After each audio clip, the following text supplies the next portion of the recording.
All right, we are back for another episode of on the 301 podcast.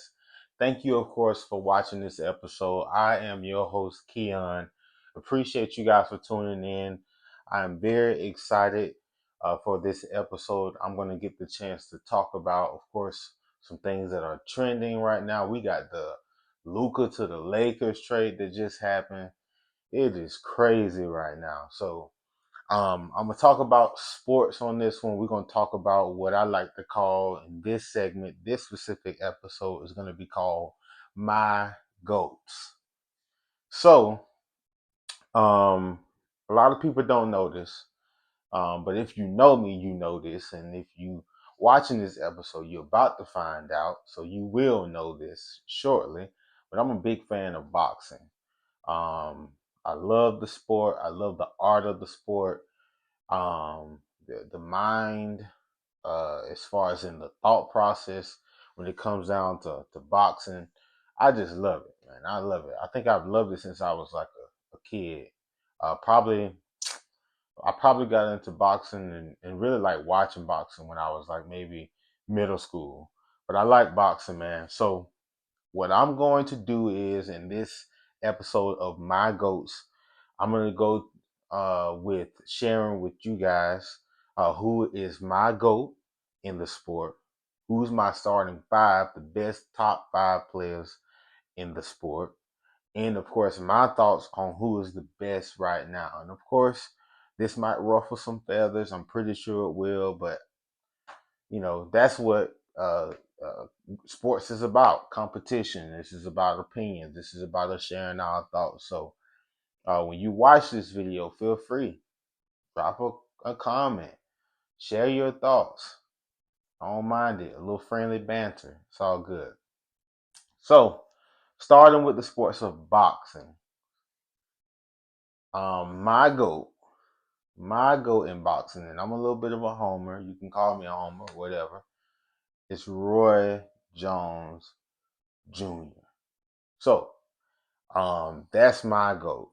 Now, as far as, of course, me being a homer, obviously people gonna watch this that's maybe not from Pensacola, Florida, but I'm from Pensacola, Florida. Roy Jones is from Pensacola, Florida, so you might be calling me a homer, but it's hard to argue with this man's prime, right? So you talking about somebody who went up the heavyweight, right, and beat I believe it was John Ruiz, who was undefeated, I think, at the time. And you watch Roy's fights, man, his unorthodox skill set, how fast he was, how quick he was. And not only that, too, he had power behind it. You talking about somebody that once put his hands behind his back and then just came out and knocked somebody out. Man, you don't see this stuff. You don't see this stuff from nobody but Roy. He was original, man. Bro had charisma. I loved everything about Roy's fighting style. Um, I think if I recall correctly too, I think Roy at some point, or probably still is, went a whole round without being hit. Legendary stuff, and people like to say like, okay, he didn't have no defense. I think a lot of obviously, I think a lot of his defense was a lot of his legs, right? He did a lot of moving around during the during his time, and once he got older, you know, I think when you get older, of course, you're gonna kind of lose your legs, but it is what it is. Things happen, but either way, that's my goal. Some of y'all might say Muhammad Ali, and I would guarantee that most of y'all that say Muhammad Ali, y'all ain't even seen that man fight. So y'all need to stop. Y'all just saying it because everybody else saying it. Muhammad Ali, Muhammad Ali. I ain't never seen Muhammad Ali, so I'm going off of what I seen. Have I seen maybe some highlights? Yeah, but I ain't seen anything impressive, right? So when you don't see anything impressive, it's like, but I did see something impressive in Roy Jones Jr. So yes, for sure, my goal in boxing is Roy Jones. So starting five, my starting five, obviously, if I'm starting my starting five, I gotta have my goat on the list. Gotta be Roy Jones. Now the second fight I got on there is Floyd Money Mayweather. So I honestly, my GOAT, right, is like a preference, right? It's a preference. Now, do I think Floyd was somewhat possibly better than Roy? Maybe. But I honestly think that when I line their primes up, I don't think nobody better than Roy in his prime. So I think Roy would have got him if they had a. And I know it's weight classes, but if somehow it would have worked out where they fought or something. Either way, I'm going with Roy.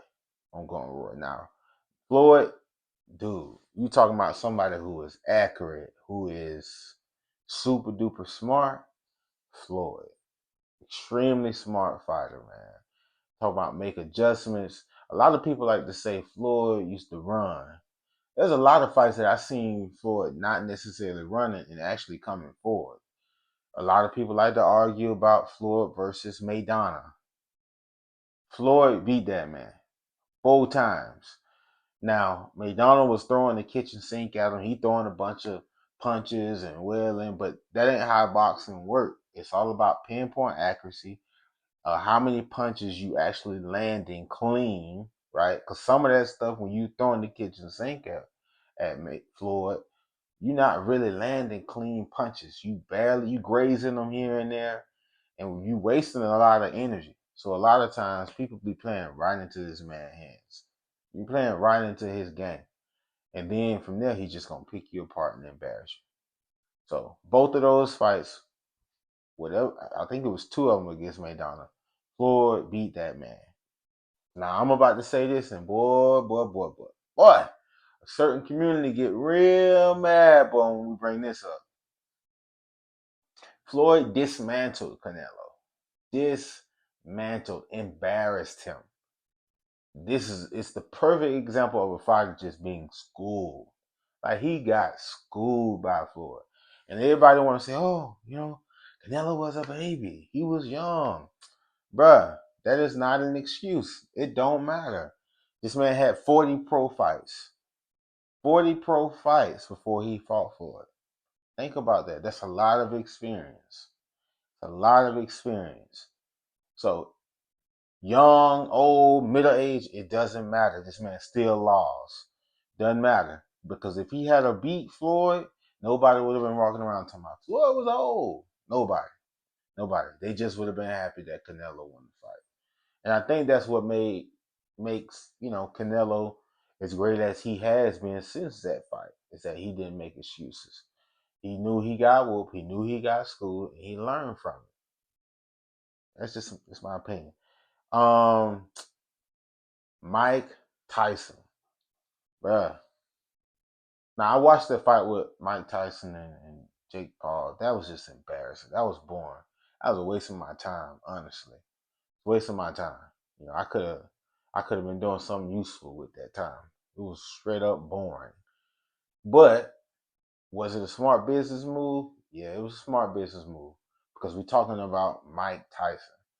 You're talking about somebody that would knock people out within 5 minutes of his fight. Like Mike Tyson has that level of fear that he instilled in the man he about that like the man he about to fight. Like, bruh, would you fight Mike Tyson right now? I wouldn't fight him right now. No, no, man. That's Mike Tyson.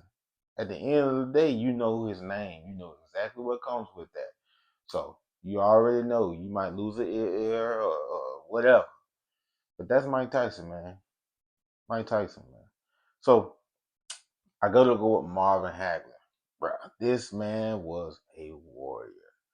I loved watching Marvin Hagler. Now, some of y'all out there can be like, man, you don't even know nothing about no Marvin Hagler. Yes, I do. I watched a lot of his fights. I watched the fight with Tommy Hearns. That is the best fight I've ever seen, the one with Tommy Hearns. At one point, I thought it was gonna be like the the trilogy with Deontay Wilder and Tyson Fury. But when I watched that Marvin Hagler fight with Tommy Hearns, yes, sir, that's the best fight I've ever seen. Tommy was a warrior. So one more, Sugar Ray, Sugar Ray Leonard, man, great fighter. Speed. So they're my starting five GOATs. Now, for boxing. Now, right now, the best fighter right now, no, it's not Canelo, in my opinion. No, it's not Bud, Terrence Crawford. No, no, no. It's not Shakur Stevens. It is Javante Tank Davis, the best fighter right now. Hands down. Hands down, it's Javante Tank Davis. He reminds me of Pretty Boy Floyd.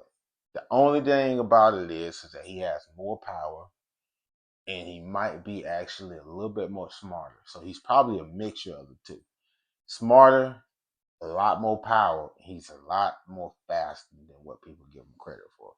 But right now, the best boxer in the world to me, pound for pound, Tank Davis. Tank Davis, for sure. All right, so switching gears, now we're going to talk about this, right? Because we're talking about the NBA, right? And I feel like I should touch on this a little bit, right? Because we're talking about my GOAT, which my GOAT is LeBron James. Hands down, LeBron James.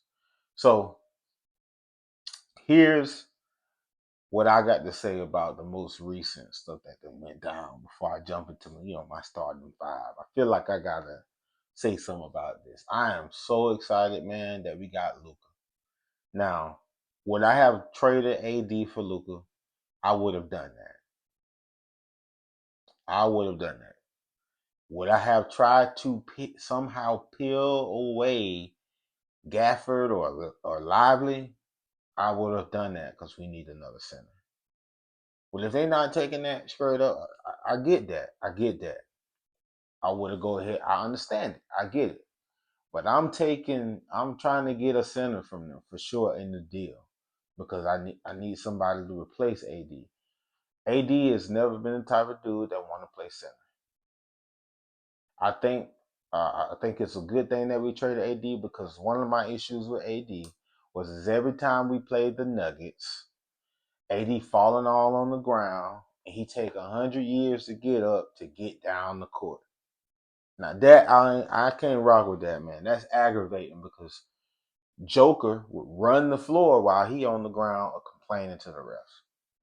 I don't like all that. Now, Luca, he do be complaining to the refs, but I'm hoping JJ and Bron and all of the team can help him understand, like, bro, we can't be doing that. So, what should we do next? I honestly hope that we go and get um, Miles Turner. That's who I hope we get at center. Miles Turner, man. Miles Turner. All day, every day. I hope we get Miles Turner. You're talking about a dude who's, I think he's 7 feet, can shoot the three, block shots, runs the floor. Pretty young dude. Yeah. Yeah. So if I'm building out my starting five for this, of course Bron's gonna be in there. But if I have a point guard, Stephen Curry, the greatest shooter ever. I mean, I honestly believe this man been touched by God. Had to, because the way he's had to been touched by God. The way he shoots the ball is crazy. Some people might say, "Oh, that's just work." It's the work too, but that man, he got a flamethrower. So at the two, I'm taking MJ. I'm taking MJ for all older generation out there, y'all. I'm not ranking Curry above MJ. I'm not doing that. I'm just saying like this is from point guard, shoot guard, and so on forth. This is how I'm doing my starting five. Don't tell me how to do my starting five. So I'm doing Stephen Curry, MJ. Then I'm going with the Mamba, Kobe at the three. I think he was a little bit bigger than MJ, or at least they were around the same. At least they were around both 6'6". But as far as in weight wise, I think Kobe was a little bit bigger, so I'm putting him at the three. At the 4, of course, that's LeBron. Now this 5 right here, it might shock y'all. It might shock y'all. Y'all might be like, who gonna be at the 5? I know some of y'all are probably thinking, you know. So I'm gonna tell y'all right now, my 5 is gonna be Hakeem Olajuwon, not Shaq. Hakeem Olajuwon. Yes, Hakeem Olajuwon over Shaq, man. This dude could have played in today's era, any era this dude could have played in and been dominant. He was good on the defensive side, bruh. He could do anything, man. Dude was good. Now, this one is gonna get interesting. I know y'all probably wondering, like, who's the best right now? This was hard for me, I ain't gonna lie, because the Joker done won some MVPs. SGA is cutting up right now. You know, you got a lot of good hoopers right now.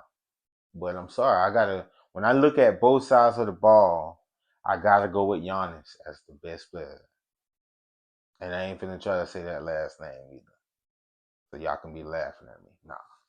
You ain't getting that one out of me. Y'all know who I'm talking about. Giannis. He's the best player in the NBA right now. You talking about somebody who's a dog, somebody who don't mind going to the rim. He's starting to actually get a mid-range shot. He don't shoot a lot of threes, of course, but he shoot maybe 1 or 2. You know, he'll make maybe 50% sometimes. But you talking about a defensive player, man, I love everything about Giannis this game. If he get a 3-point shot, bro, the league is in trouble. If his 3-pointer really develops to a really good 3-point, or at least a respectable 3, I know everybody talking about Wembanyama, you know, because he's the new kid on the block. I get it. But Giannis, man. Giannis that boy. All right. So we're going to stop it right there. We're going to stop it right there because I want to do another episode of these GOATs. We got some more sports out there. We got the NFL. And guess what? I'm going to do some WWE too. So be on the lookout for the next episode.